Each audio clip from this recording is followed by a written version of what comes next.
പിണറായി വിജയൻ അവർകൾ ഈ മഹാസമ്മേളനത്തെ അഭിസംബോധന ചെയ്യുന്നു. സാദരം ക്ഷണിക്കുന്നു.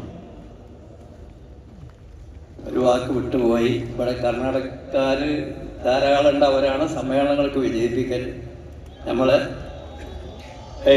നമ്മളുടെ ഈ സമ്മേളനം നിശ്ചയിച്ചതിന് ശേഷം ഈ ഒരു വർഷം കൊണ്ട് സമസ്ത കേരള ജമിയത്തുൽ ഉലമാക്ക് 11,090 മദ്രസകളാണ് ഇതുവരെ അംഗീകരിച്ചിട്ടുള്ളത്.